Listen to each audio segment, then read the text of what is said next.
الحمد للہ رب العالمین الصلاة والسلام علی اشرف الانبیاء والمرسلین خاتم النبیین سیدنا و مولانا ابی القاسم محمد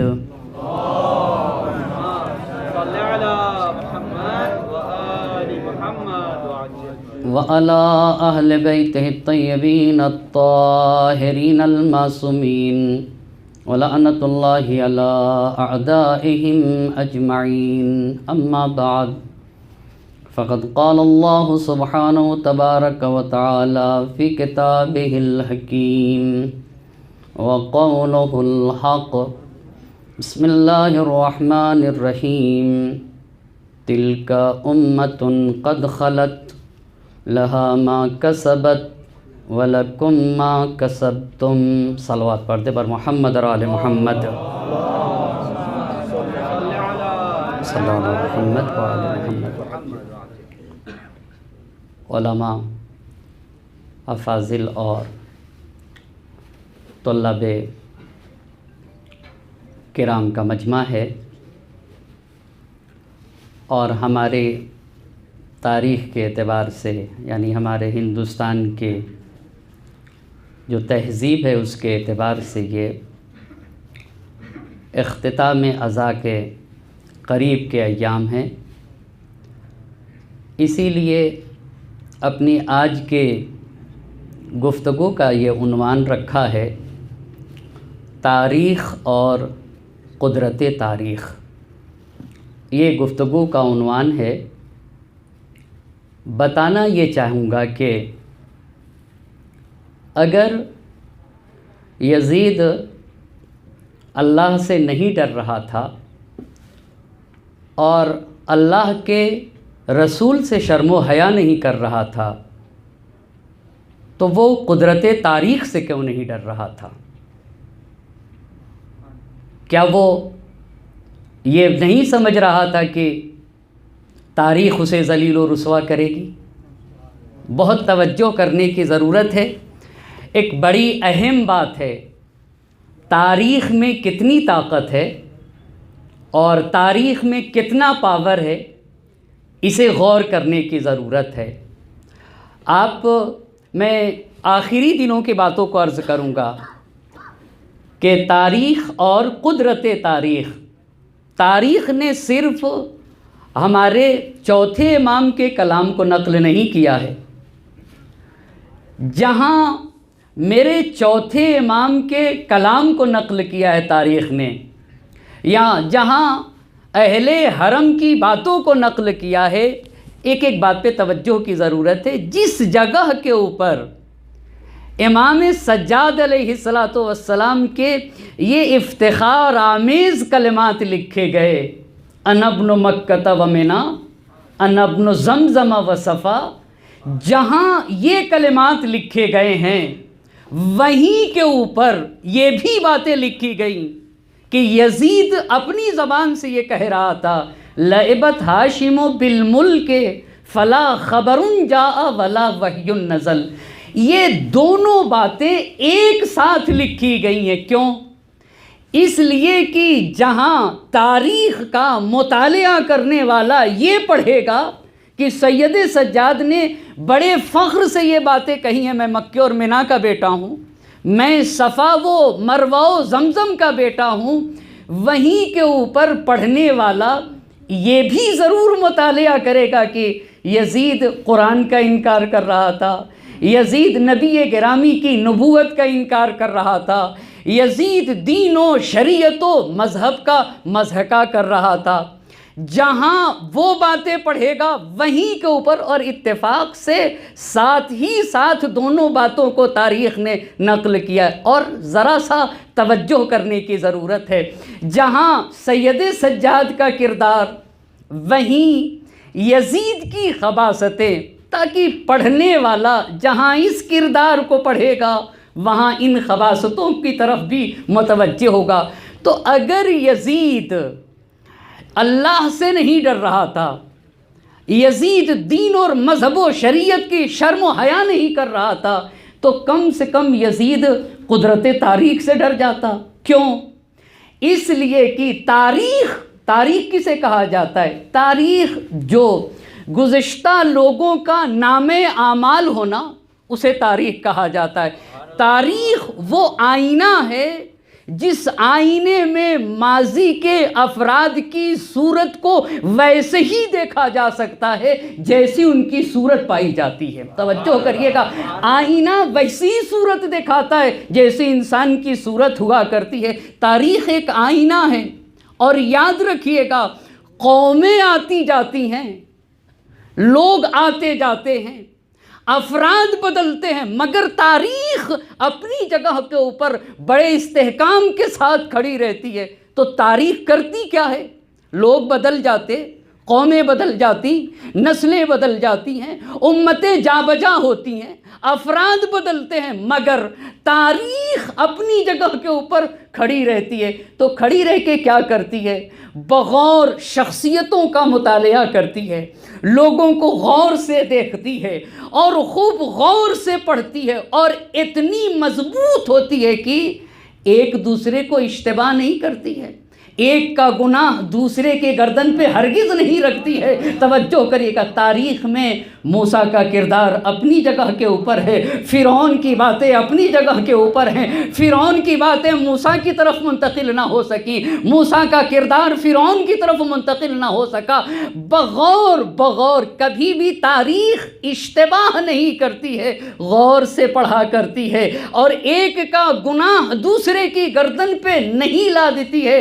تاریخ ایک بات پہ توجہ کریے گا، قرآن کی جو آیت پڑھی ہے نا، علماء نے انہی باتوں کے ضمن میں اس آیت کو پیش کیا ہے۔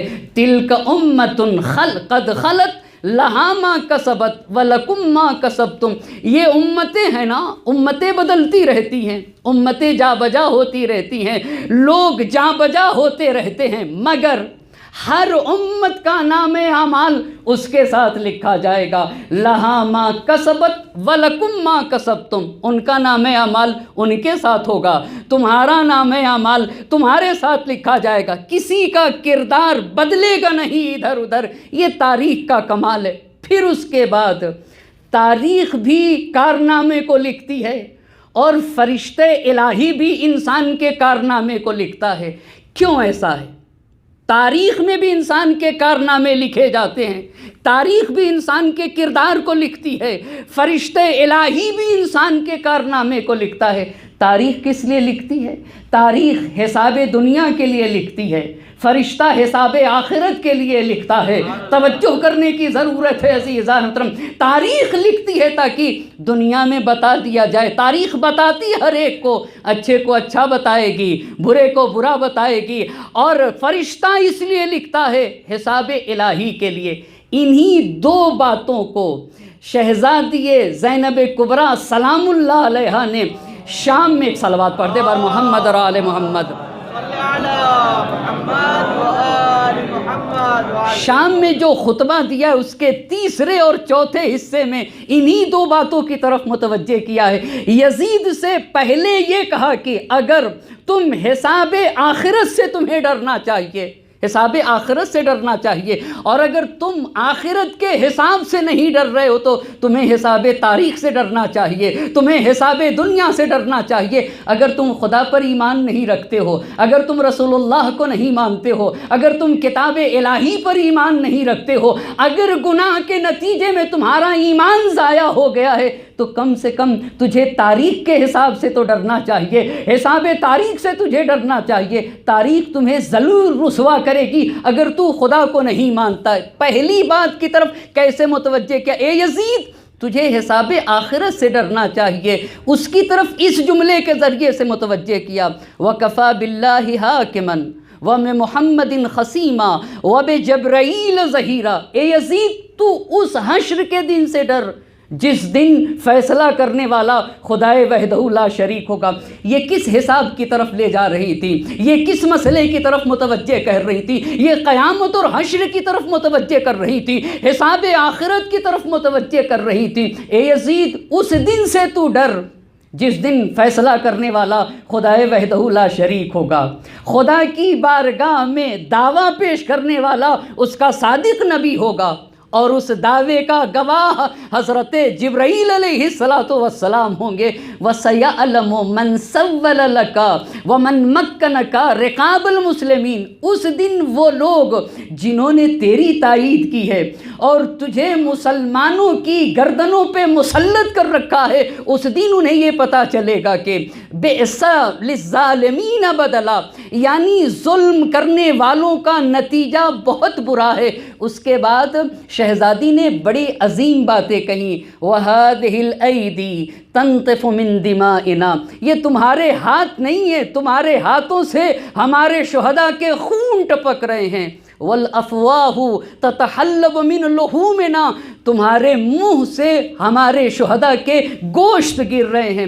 علامہ شارانی نے نفس المحموم کا جو ترجمہ کیا ہے، کہا یہ شہزادی نے بڑے کنائے میں ساری باتیں کہی ہیں، تمہارے ہاتھوں سے ہمارے خون ٹپک رہے ہیں، تمہارے منہ سے ہمارے گوشت گر رہے ہیں۔ اس کے بعد جو جملہ لکھا ہے شہزادی نے کہا تم نے ہم پہ ظلم کیا، وہ کہتے ہیں کنایا ہے ظلم و ستم کی طرف۔ یہ حدیث سے کہہ رہی کہ حساب آخرت سے ڈر، قیامت ہے، حشر ہے، اللہ کا تجھے سامنا کرنا پڑے گا، اس سے ڈر، بہت توجہ کرنے کی ضرورت ہے۔ اور اس کے بعد کہا وَتِلْكَ الْجُسَسُ الطَّوَاهِرُ الزَّوَاكِي تَنْتَابُهَا الْأَوَاسِلُ وَتَأْفِرُهَا أُمَّهَاتُ الْفَرَائِلِ۔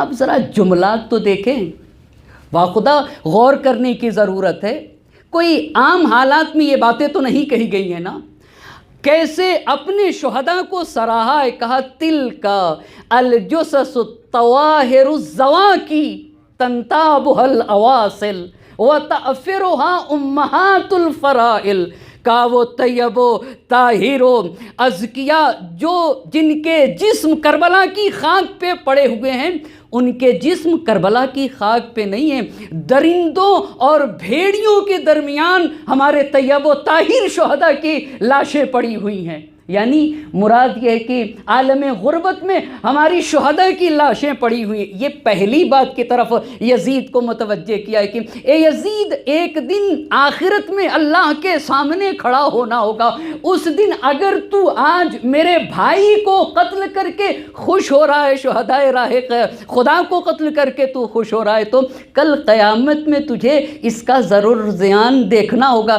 تیرے باپ نے تو تیرے لیے جو توشہ فراہم کیا، وہ یہی تو کیا تیرے باپ نے مسلمانوں کی گردنوں پہ تجھے مسلط کر کے، کہ تیرے باپ نے تیرے لیے جو توشہ فراہم کیا، تجھے اس لائق بنایا تھا کہ تو نے فرزند رسول سید الشہداء کا خون بہا دیا، اور اس کا قیامت میں تجھے دیکھنا ہوگا، تجھے ضرر اور زیان بھگتنا ہوگا۔ اس کے بعد شہزادی نے ایک بات کہی تھی کہ اگر تو قیامت سے نہیں ڈرتا ہے، اگر تو آخرت سے نہیں ڈرتا ہے، اگر تو اللہ پر ایمان نہیں رکھتا ہے، تو کم سے کم حساب تاریخ سے ڈر لے، قدرت تاریخ سے ڈر جا۔ اگر اللہ پر ایمان یاد رکھ لے، یہ صرف علماء نے لکھا ہے کہ یہ صرف جنہیں حسین شہید لے کر گئے تھے نا، جو کوفے اور شام کے بازاروں میں اور درباروں میں جو گفتگو کر رہے تھے، وہ یہ سمجھ رہے تھے کہ دقیق طریقے سے تاریخ ہر باتوں کو لکھے گی، ہماری باتیں بھی لکھی جائیں گی، یزید اور اہل یزید اور ان کے ماننے والوں کی خواصوں کو بھی تاریخ میں لکھا جائے گا۔ اس جملے کی طرف کہاں سے متوجہ کیا؟ اے یزید، تاریخ تجھے رسوا کر کے رکھے گی، تاریخ تجھے ذلیل کر کے رکھے گی، کم سے کم تو اسی بات سے متوجہ ہو جا۔ اسی لیے تو جوش نے بڑی پیاری بات کہی تھی، بے درد کے حسرت کو نکلتے نہیں دیکھا، کاغذ کی کبھی ناؤ کو چلتے نہیں دیکھا، ظالم کو کبھی پھولتے پھلتے نہیں دیکھا، ٹھوکر ہے یہ وہ جس سے سنبھلتے نہیں دیکھا، وہ تخت ہے کس قبر میں، وہ تاج کہاں ہے، اے خاک بتا زور یزید آج کہاں ہے، وہ تخت ہے کس قبر میں، وہ تاج کہاں ہے، اے خاک بتا زور یزید آج کہاں ہے۔ خدا کی قسم، حسین کی بہن شہزادی زینب جان رہی تھی کہ شہدائے راہ خدا کا نام تاریخ کربلا میں کتنی عظمتوں سے لیا جائے گا، کتنی عزت و احترام کے ساتھ ان کا نام لیا جائے گا۔ کہا اے یزید اگر تو اللہ سے نہیں ڈرتا ہے تو کم سے کم تاریخ سے ڈر لے. یہ کس بات کی طرف کا یہ جو جملہ کہا ہے کد کیدک وسعسایک وناسب جہدک فواللہ لا تمحو ذکرنا ولا تمیت وحینا ولا تدرک امدنا. اور اس کے بعد کہا ولا ترخص عنک آ رہا. یہ جو تو نے حسین شہید کو قتل کر کے اپنی گردن میں ذلت کا طوق پہن رکھا ہے نا, کبھی بھی تو اپنے سے ذلت و رسوائی کو دور نہیں کر سکتا ہے. اس کی بنیاد پر ابراہیم آیتی نے اپنی کتاب بررسی تاریخ عاشورہ میں اتفاقاً, ویسے تو میں نہیں سمجھتا ہوں لیکن ایک چھوٹا سا طالب علم ہونے کے عنوان سے ایک بات تو ضرور کہہ سکتا ہوں, بڑی مفید کتاب ہے بررسی تاریخ عاشورہ ابراہیم آیتی صاحب کی. ایک چھوٹی سی کتاب ہے مگر معارف کا سمندر ہے. انہوں نے لکھا ہے کہ کیوں ان جملے کو کہا تھا ولا ترخص عنک آ رہا. تو اپنے رسوائی کو اپنے سے دھل نہیں سکتا ہے, اپنے دھبے کو اپنے سے صاف نہیں کر سکتا ہے, قیامت تک تیرے اوپر یہ ذلت و رسوائی کا دھبا پڑا رہے گا. کہ لا ترخص عنک آ رہا, یہ اسی بات کی طرف اشارہ کیا ہے کہ اگر تو قیامت سے نہیں ڈرتا ہے تو کم سے کم تاریخ کے حساب سے ڈر. ایک صلوات پڑھ دیں بر محمد اور آل محمد.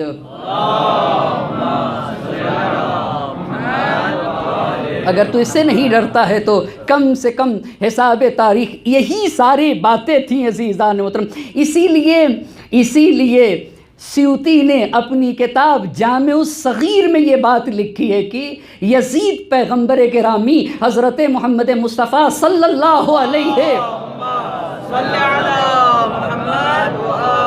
کہ اس حدیث کا مصداق ہے ان اذا اراد اللہ انفاذ قضائہ وقدرہ صلب ذوی العقول عقلہم.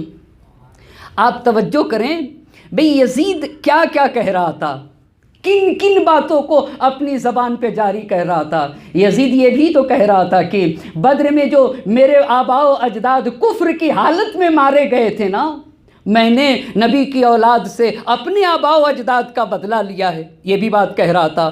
یزید یہ بھی کہہ رہا تھا, اسلام کی بنیادوں کے اوپر حملہ کر رہا تھا, نبی کو انکار کر رہا تھا, قرآن کا انکار کر رہا تھا.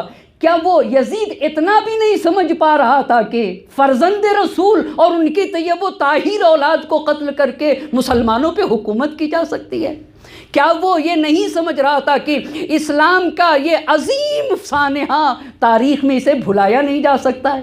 اگر وہ اس روشن بات کو نہیں سمجھ رہا تھا تو کم سے کم علنی طور پر یہ نہ کہتا. کیا اس کے بالکل عقل مر گئی تھی؟ کیا اس کا شعور کام نہ کر رہا تھا؟ بھئی کم سے کم علنی طور پر یہ نہ کہتے کہ ہم نے پیغمبر کی اولاد سے اپنے کافر آباء و اجداد کا بدلہ لے لیا ہے. کم سے کم یہ نہ کہتا. اگر اس کا شعور کام کر رہا تھا تو قرآن کا انکار نہ کرتا, وحی کا انکار نہ کرتا, نبی گرامی کی نبوت کا انکار نہ کرتا. مگر سیوطی نے جامع الصغیر میں لکھا ہے کہ اپنی یہ نبی کی اس حدیث کا مصداق تھا. جب اللہ اپنی قضاء و قدر کو نافذ کرنا چاہتا ہے تو لوگوں سے ان کی عقلوں کو چھین لیا کرتا ہے, لوگوں سے ان کی عقلوں کو چھین لیا کرتا ہے. توجہ کرنے کی ضرورت ہے. اور حتیٰ ینفذ فیہم قضاءہ و قدرہ, اور جب قضاء و قدر کو نافذ کر لیتا ہے فَإِذَا قَضَى أَمْرُهُ, جب اس کا امر نافذ ہو جاتا ہے رد الیہم عقلہم حتیٰ وقعت الندامہ, پھر عقل کو پلٹاتا ہے, پھر وہ ندامت میں شریک ہوتا ہے, پھر انسان پشیمان ہوتا ہے. خدا کی قسم ہماری جانیں قربان ہو جائیں. اور ایک بات اور عرض کرنا چاہوں گا, یہ جو دمشق میں سید الشہداء کی عزا منائی گئی ہے, یہ کہاں منائی گئی تھی؟ یہ کہاں منائی گئی تھی؟ دنیا کہتی ہے کہ علی مذاق کرتے تھے, علی کو سیاست نہیں آتی تھی. خدا کی قسم جناب زینب کبریٰ سلام اللہ علیہا کا ذرا کردار تو دیکھیے, کہاں کے اوپر اہتمام عزائے حسین کیا تھا؟ کیا دارالخلافہ کے علاوہ کہیں اور کیا تھا؟ قصر حکومت میں جگہ دی گئی تھی. علماء نے لکھا ہے یہ کہیں اور حسین کا ذکر نہ ہوا تھا، قصر حکومت میں وہ بھی متفقہ طور پر بالکل یقین کے ساتھ ابراہیم آیتی رحمۃ اللہ علیہ وہ رائٹر ہیں، وہ مؤرخ ہیں جن کے لیے شہید مرتضیٰ رحمۃ اللہ علیہ نے کہا ہے کہ صدر اسلام کی 100 سالہ تاریخ پر جتنا عبور ابراہیم آیتی کو ہے میری نظر میں کسی اور کو نہیں ہے، اسے ابراہیم آیتی کہتے ہیں۔ انہوں نے اپنی کتاب میں لکھا ہے کہ قصر حکومت میں آخر سبب کیا ہوا کہ قصر حکومت میں بلا لیا جائے تاکہ حسین کا ذکر کیا جانے لگے۔ پہلی بات خطبے، چاہے وہ امام سجاد علیہ السلام کے ہوں، چاہے وہ زینب کبریٰ سلام اللہ علیہا کے، یہ پہلی چیز۔ دوسری بات، جب شام کے انسان نے امام سجاد علیہ السلام کو روک کر کچھ سوالات کیے تو میرے امام نے اس کے جواب میں آیتیں پڑھی، یہ دوسری سبب بنا۔ تیسری بات اہل حرم کی گفتگو۔ چوتھی بات خود دربار یزید میں قصر حکومت میں مجلس سید الشہداء کا برپا کرنا، یہ تین باتیں۔ چوتھی باتیں شام کی عورتوں کا آنا اور پھر حقائق سے آگاہ ہونا، یہ چوتھی بات ہے۔ پانچویں بات یحییٰ بن حکم اتنا ان واقعے سے متاثر ہے، بنی امیہ کا شخص ہے، اپنے اشعار میں حسین کی شہادت پر اظہار رنج و ملال کرتا ہے، اور رنج و ملال کرنے کے بعد ابن زیاد پہ لعنت کرتا ہے۔ جب اس نے ابن زیاد پہ لعنت کی تو یزید نے ایک مشت اس کے سینے پہ مار کے کہا کہ خاموش نہیں رہتے ہو، یہ خود بنی امیہ کا۔ اور اتنا ہی نہیں، یزید کی بیوی ہند بنت عبداللہ ابن عامر بن قریظ ہے، یہ یزید کی بیوی ہے عزیزان۔ یزید کی بیوی آ کر جب دیکھا کہ سر حسین کے ساتھ بدتمیزی کی جا رہی ہے، کثافتیں کی جا رہی ہیں، تو اس نے کہا کہ رسول اللہ کی بیٹی فاطمہ کے لال حسین کا سر اور یہ عمل اس کے باوجود بھی اہل حرم نے اسی قصر خلافت میں 3 دن تک جب سید الشہداء کی عزا منائی تو خاص بنی ہاشم کو حکم ہوا کہ آئیں، پھر انہیں حقائق سے آگاہ ہوئی۔ اب جب حقائق سے آگاہی ہوئی ہے نا شام کے اندر، اور جب پورے ملک میں بے چینی کے اثرات پھیلے اور یزید متوجہ ہوا کہ سیاسی غلطی کی طرف متوجہ ہوا، تو یزید نے اہل حرم سے کہا ہے کہ اب آپ کو رہا کیا جاتا ہے۔ نعمان بن بشیر کو بلایا جا رہا ہے۔ بہت ساری باتوں کو چھوڑتے ہوئے میں سید سجاد کے اس کلمات کو عرض کرنا چاہوں گا۔ جب قافلہ مدینے میں پہنچا ہے تو میرے امام نے جو اپنے آنکھوں سے دیکھے ہوئے واقعات تھے وہ جو بیان کیا ہے اہل مدینہ کے سامنے، بنی ہاشم سے جب بیان کیا، میں اسے عرض کروں گا۔ نعمان بن بشیر کون تھا؟ یہی وہ شخص تھا جس نے اسے شہید انسانیت میں علامہ نقن رحمۃ اللہ علیہ نے لکھا ہے کہ نعمان بن بشیر جب جناب مسلم ابن عقیل کوفے پہنچے ہیں تو نعمان بن بشیر نے مسلم ابن عقیل کے اوپر سختی نہ کی، جس کے نتیجے میں اسے معزول کیا گیا، کوفے کی حکومت سے ہٹایا گیا۔ تو کوفے سے معزول کرنے کے بعد نعمان بن بشیر کہاں گیا؟ کہتے ہیں کہ شام میں نظر بند کر کے رکھا گیا، اور جب شام میں حالات بگڑے ہیں، سر بے چینی پائی گئی ہے اور حالات بگڑے، تو نعمان بن بشیر کو کہا گیا کہ یہ آل محمد کے ہمدرد۔ نعمان بن بشیر کے بارے میں بھی بہت ساری باتیں ہیں، جس نے علی مرتضیٰ صلوات اللہ وسلام علیہ کے ہاتھوں پہ بیعت نہ کی تھی، مگر ان کا یہ عمل مورد احترام مسلمان ہے کہ اہل بیت نبی کے بڑا خاص احترام کیا، بڑے ادب اور احترام کے ساتھ ان کے ساتھ برتاؤ کیا۔ نعمان بن بشیر کو بلایا گیا اور بلانے کے بعد کہا گیا کہ اہل حرم کو، اہل بیت حسین کو مدینہ لے جانے کا انتظام کرو۔ شیخ مفید رحمۃ اللہ علیہ نے بھی اس بات کو لکھا ہے، اکیلا نہیں تھا، 30 آدمی ان کے ساتھ ہوئے ہیں، نعمان بن بشیر کے ساتھ 30 آدمی ہوئے۔ شام سے قافلہ چلتا ہے مدینے کے لیے۔ جب مدینے کے، یہ نعمان بن بشیر ہیں جس کو حکم دیا تھا یزید نے کہ تم قافلے کو لے کر جاؤ، ان کے ساتھ 30 اور آدمی لگائے گئے۔ ان میں سے اب توجہ کریے گا، جب مدینے میں قافلہ پہنچا ہے تو دروازے شہر پہ یہ قافلہ رک جاتا ہے، اور وہاں کے اوپر میرے چوتھے امام نے، اب راوی کون ہے؟ راوی بشیر ابن حزلم۔ اب یہ وہ بشیر نہیں ہے، وہ نعمان بن بشیر تھا، اب یہ دوسرا انسان ہے۔ بشیر ابن حزلم کو کہا ہے کہ امام بشیر ابن حزلم راوی ہے کہ سب سے پہلے امام اترے ہیں سواری سے، اس کے بعد خیمے کو نصب کرایا ہے، خیمے کو نصب کرنے کے بعد اہل حرم خواتین اتری ہیں، خیام میں چلے گئے۔ بشیر کہتے ہیں کہ چوتھے امام نے مجھے بلایا۔ اس بات کو نفس المحموم میں محدث قمی رحمۃ اللہ علیہ نے، شیخ عباس قمی رحمۃ اللہ علیہ نے نفس المحموم میں لکھا ہے کہ آپ نے، امام نے بشیر سے کہا کہ بشیر، تمہارا باپ، تمہارے والد شعر کہتے تھے۔ کہا آقا شعر کہتے تھے؟ بشیر کہتے ہیں کہ امام نے خیمے نصب کیے، خواتین چلی گئی، مجھے بلا لیا، اور مجھے بلانے کے بعد کہا تمہارے باپ شعر کہتے تھے؟